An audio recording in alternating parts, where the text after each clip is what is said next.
온통 AI 얘기만 하고 있죠. CES에서도 화두가 가장 큰 게 AI였고요. 이번 다보스 포럼에서도 지금 AI 관련한 얘기가 계속해서 나오고 있다죠? 네.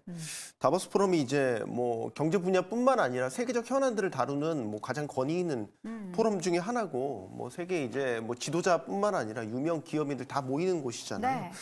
올해 이 다보스 포럼 주제가 신뢰의 재구축입니다. 신뢰의 재구축. 이걸 이제 AI와 연관돼서 생각을 해보자면, 이제 AI가 최근에 이제 문제가 됐던 게 이제 페이크 뉴스라든지, 네. 뭐 어떤 그 개인에 대한 어떤 그 보호 문제, 그리고 윤리, 그다음에 저작권에 대한 어떤 그 카피 문제, 네. 이런 것들이 이제 대두가 됐었잖아요. 이번 다보스 포럼에서 AI 특별 세션들이 많이 있는데 이런 문제들을 중점적으로 다루게 될 예정이고요. 일단 그 AI와 관련된 유명 기업인들이 다 참가를 했습니다. 일단 오픈 AI 샘 올트먼도 CES는 참가 안 했는데 다보스 포럼에 왔고요. 뭐 나델라, 사티아 나델라 MS CEO부터 팻 겔싱어, 인텔 CEO, 뭐 이런 소위 말해서 AI 분야의 어떤 거두들이 좀 다 총출동을 한 그런 상황이고요. 또 하나 이제 눈에 띄는 거는 그 정의란 무엇인가? 라는 이제 세계적 베스트셀러. 저스티스 뭐 어쩌고 그거요? 네. 이 저자로 유명한 마이크 샌델 하버드대 교수가 이번에 강연을 하는데 주제가 AI 시대 윤리입니다. 이게 이제 다보스 포럼이라는 이제 권위를 생각했었을 때에 이런 스피커가 될 수 있는 사람이 어떤 주제를 잡는가도 되게 중요하거든요. 그쵸. 그래서 이제 AI 시대 윤리라는 주제를 잡았다. 그리고 다보스 포럼 사무국에서 별도의 그 AI 그 세션을 마련을 했어요. 근데 그 주제들이 다 어떤 뭐가 좋을 것이고 뭐 이런 산업적인 측면보다는 그 윤리나 규제나 정책이나 어떤 부작용 이런 것들에 대한 위험성을 다루는 주제들이 대부분이에요. 그래서 이제 올해 AI 산업에 대한 이야기들 저희가 많이 이야기하고 있지만 또 한켠에서는 그런 것들에 대한 어떤 부정적인 어떤 영향들을 고려한 어떤 정책적 접근, 윤리적 접근 이런 것들도 같이 일어나고 있다는 걸 같이 알아두셨으면 좋겠어요. 네, CES와 다보스 포럼 이 결이 좀 다르죠. CES는 이제 기술에 집중을 해서 새로운 신기술을 시장에 좀 선보이지만 다보스 포럼은 AI가 가지고 올 향후의 변화에 대해서 집중을 합니다. 변화 중에 가장 큰 변화는 아무래도 사람이 설 자리가 줄어든다라는 건데 이거를 사람이 설 자리가 줄어든다라고 해야 될까요? 아니면 지금 노동 인구가 계속해서 줄어드는데 이걸 채워준다라고 해야 될까요? 일단은 뭐 일자리는 줄어드는 건 맞는 거고요. 대신 이제 이런 일자리가 좀 바뀐다라고 보시는 게 더 맞지 않을까 싶습니다. 뭐 좀 전에 다보스 포럼 자세히 설명해 주셨는데 그 중에서 이제 생성형 AI발 이제 산업혁명이라는 이제 별도의 섹션이 하나 있었습니다. 여기서 뭐 주요 이제 그 기업체들 이제 CEO들이 이제 발언을 했는데요. 대표적으로 이제 IBM 이제 CEO인 이제 크리슈나 CEO 같은 경우는 AI가 향후 10년 동안 전 세계적으로 이제 연간 4조 달러 정도의 이제 생산성을 창출할 것이다라고 지금 전망을 하고 있는 그런 상황이고요. 그다음에 퀄컴의 아몽 CEO 같은 경우도 AI는 기업 경쟁력을 유지하기 위한 필수 요소다라고 그렇게 이제 발언을 했습니다.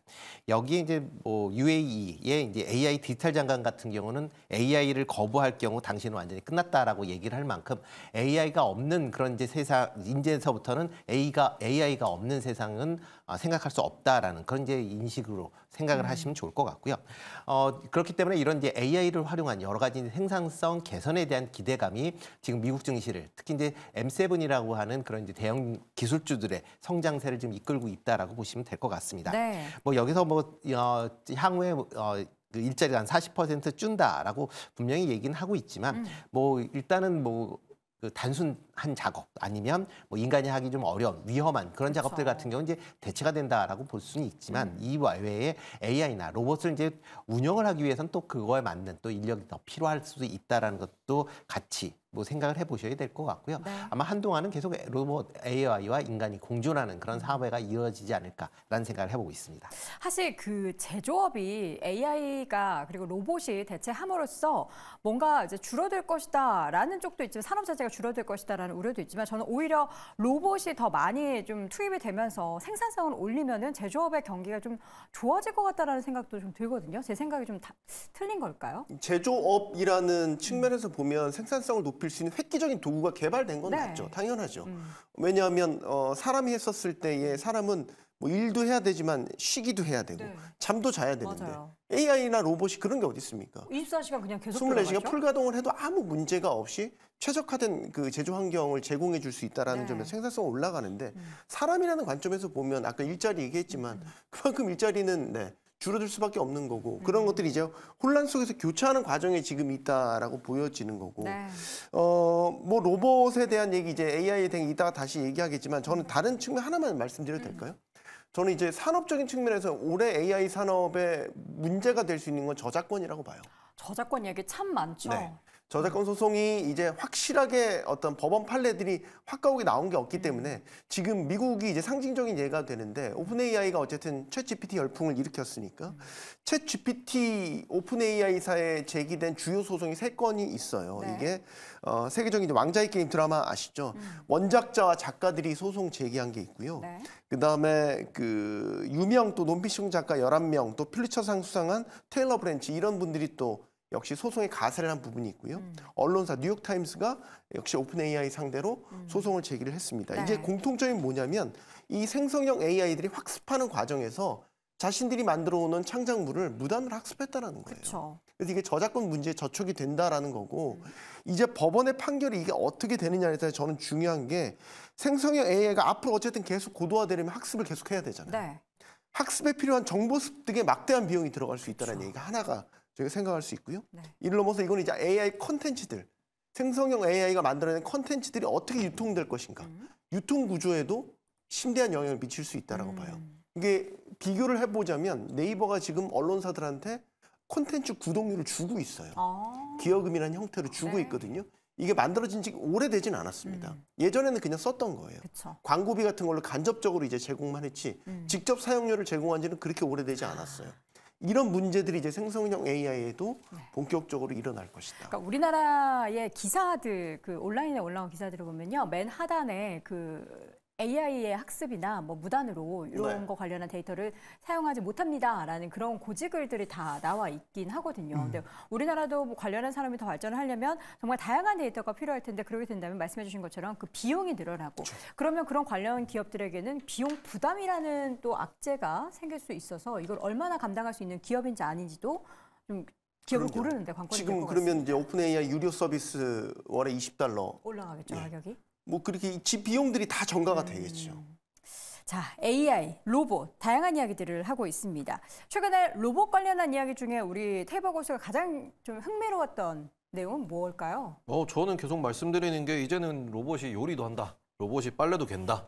네, 그거가 되게 그런 부분에 좀 니즈가 있나 봐요. 왜냐- 결혼을 하세요, 그러면. 왜 남의 결혼사를 결혼해서 이렇게 이제 서로 이제 그 결혼 안 살림- 하셨잖아요. 죄송합니다. 살림을 이제 쉐어할 수 있잖아요. 자폭인가요? 네, 같이 그렇습니다. 터지죠. 예. 알겠습니다. 네. 근데 저는 일단 저는 혼자 살기 때문에 이런 부분에 있어가지고 저거 해주면 좋겠다라고 생각하는 부분이 이제는 나오고 있거든요. 그러다 보니까 저 부분에 있어가지고 뭐 고기도 구워주고 계란도 구워주고 빨래도 개주고 요런 것들이 나오면은 어찌 보면은 뭐 삶이 좀 많이 편해지겠구나라는 점. 그리고는 저 정도의 어찌 보면 디테일까지도 로봇이 할 수 있다 그러면은 이제는 공장에서 할 수 있는 단순 노동은 금방금방 대체될 수 있겠구나라는 점. 그래서 그런 부분에 있어서 우리가 생각보다 지금 생각해 보시면 우리가 코로나 이전 같은 경우에는 가게에 들어가시면은 딸랑딸랑 어서 오십시오. 우리는 땡땡 가게입니다라고 이야기를 다 했고요. 네. 그리고는 우리가 다 포스 앞에 서가지고 포스에 하나하나 찍어주던 사람들이 있었습니다. 네. 근데 코로나가 터지고 난 뒤에 바로 그게 이제 언택트가 되면서 키오스크가 도배가 됐고요. 그러고는 지금 우리가 키오스크를 사용하는 게 당연해졌습니다. 이게 불과 3년 전의 일이에요. 네. 근데 지금 저만큼 어찌 보면은 효율적이고 저만큼 저렴한 가격으로 만들 수 있는 저런 로봇이 지금 이미 나왔다라는 겁니다. 그리고 저거는 제작 비용이 5천만 원이라고 지난번에 말씀드렸는데 그쵸. 5천만 원에 코딩 좀 하면은 저걸 할 수 있다라는 거예요. 그러면은 저런 부분들 이제 좀 더 빠르게 확산될 수 있다라는 거고 정말 3년 뒤, 정말 5년 뒤에는 어떤 시대가 열릴지 우리는 모른다라고 볼 수 있습니다. 그렇기 때문에 이런 부분에서는 오히려 걱정해야 되는 건 그거죠. 너무 빠르게 로봇이 이렇게 확산된다 그러면은 우리가 지금 뭐 40%의 사람이 뭐 AI나 로봇에 노출돼 있다라고 얘기하는데 네. 40% 그 이상의 사람이 일자리를 빠르게 좀 어찌 보면 잃어가거나 아니면은 임금이 빠르게 정체될 수 있고 임금이 더 이상 늘지 않는 그런 현상이 발생할 수 있다. 이렇게 되면 우리는 오히려 소비가 둔화되는 이런 부분에 대해서 신경을 써야 되니 거기서 이미 다보스 포럼에서 얘기가 나온 게 결국 로봇이나 AI가 빠르게 확산될 수밖에 없는 기술적 환경, 네. 그런 특이점이 왔기 때문에 여기서부터는 규제도 그렇고 그리고는 과거부터 얘기가 나왔었던 로봇세와 같은 이런 부분에 대해서 우리가 접근해야 된다라는 이야기가 나오고 있다는 점, 이 부분을 좀 참고를 해보셨으면 좋겠습니다. 알겠습니다. 최근에 로봇 관련한 종목들 흐름을 보면요. 뒷배가 튼튼한 그런 기업들이 상대적으로 좀 많이 올랐습니다. 최근에 이제 LG가 뭔가 이렇게 딱 점지를 한 로보티즈도 그랬고요. 최근에 올랐던 레인보우 로보틱스도 역시나 삼성이라는 큰 형님이 있었는데 보면은 약간 그런 종목군들만 계속 버티고 있는 것 같다는 생각이 좀 들어요. 네, 아무래도 처음에는 이제 테마성을 좀 가지고 있어서 가지고 움직였었던 기업들이 이제 실제로 투자를 받고 있거나 실제로 제품에서 매출이 나오거나 이런 쪽으로 이제 자금이 조금씩 옮겨가고 있다라고 생각을 하고 있습니다. 그래서 말씀하셨던 기업들 중에서는 이제 최근에 뭐 두산 로보틱스라든지 레인보우 로보틱스처럼 아직 시장을 이끌어왔었던 기업들은 주가 흐름이 상대적으로 약하지만 최근에 이제 인탑스라는 기업이 굉장히 강한 주가 흐름을 보이고 있습니다. 이 삼성에서 지금 화면에 나오는 것처럼 저 웨어러블 로봇 보핏과 관련돼서 메리트가 시장에서 좀 부각이 되고 있다는 부분이죠. 그래서 이 보핏 같은 경우는 이제 입는 로봇이죠. 웨어러블 로봇이. 그래서 지금 시장에서는 그동안 협동 로봇이나 산업형 로봇이 굉장히 많이 부각이 됐었는데 인탑스 쪽 같은 경우는 지금 이제 이 웨어러블 쪽에 대한 납품을 하고 있다는 내용, 그리고 뭐 드림텍 같은 기업들도 엮여서 변동성이 좀씩 나오고 있는데 네. 실제로 그렇게 엄청나게 대단한 로봇이냐라고 한다면 아직까지는 그것은 아닌 것 같습니다. 오히려 현대차 같은 경우도 올해 하반기 때 이 사람이 움직일 때 힘을 좀 도와줄 수 있는 형태의 그런 백스라는 웨어러블 로봇을 이제 실제로 공장에 투입을 한다라고 합니다. 그래서 그런 것들이 저는 오히려 좀 더 어떻게 보면 기대가 된다라는 부분이죠. 왜냐하면 삼성전자가 어쨌든 지금까지 시장을 이끌어왔었던 굉장히 큰 기업이지 않습니까? 네. 그래서 그런 기업에서 내놓은 보핏이라는 것이 그렇게 멋진가, 그렇게 좀 혁신적인가라고 이야기를 했을 때는 저는 아직까지 좀 부족한 부분이 있다라는 말씀을 드리고 싶고요. 네. 다만 인탑스라는 기업을 놓고 봤을 때는 주가 흐름은 계속해서 강세로 이어질 가능성은 있다라고 보고 있습니다. 네, 지금 사실 방금 전에 저희가 그 로봇이 요리하는 그 장면을 보여드렸는데 그게 정배속이 아니고 좀 빠르게 배속을 한 거잖아요. 오해하시면 안 돼요. 그러니까 저 정도 속도로 못해요. 약간 불안해요, 아직. 약간 떨기도 하고 그런데 이게 빨리 돌리니까 그리고 생각보다 되게 능숙하게 보이긴 하는데 소스를 뿌리는데 뭐 다 흘려요. 그리고 그거 닭고기도 되게 두껍잖아요. 그게 과연 제대로 안에가 안에 익었는지 이거는지 그것도 여부도 알 수가 없어서 여러분 아직은 기술력이 사람을 따라올 수는 없다라는 겁니다. 자, 여러분들이 그렇진 않고요. 아, 일부 그래요? 이게 저기 나와 있던 것만 그런 거고요. 아, 그래요? 실질적으로 요리에 지금 그러니까 활용을 하고 있는 로봇들이 많습니다.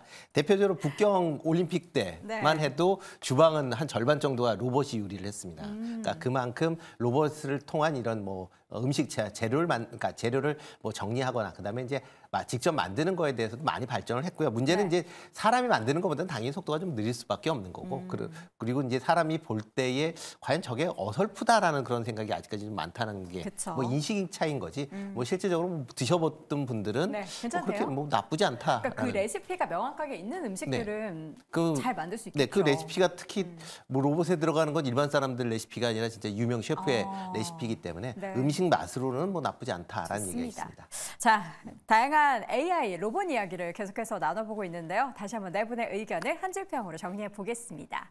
자, 먼저 임순재 고수의 의견 먼저 확인을 해보도록 할게요. 임순재 고수는 스마트 팩토리 시장이 확대되고 있다. 손석우 고수는 AI, 로봇, 성장통이 예상됐지만 결국에는 간다. 이재규 고수는 뚜렷한 성장의 방향성이 나타나고 있다. 테이버 고수는 뉴 디플레이션의 시발점이다. 규제와 실업은 또 다른 과제다라고 의견을 남겼습니다. 네, 오늘 장탑5 이렇게 해서 벌써 2위 주제를 확인해 볼 차례인데요. 함께 확인해 보시죠.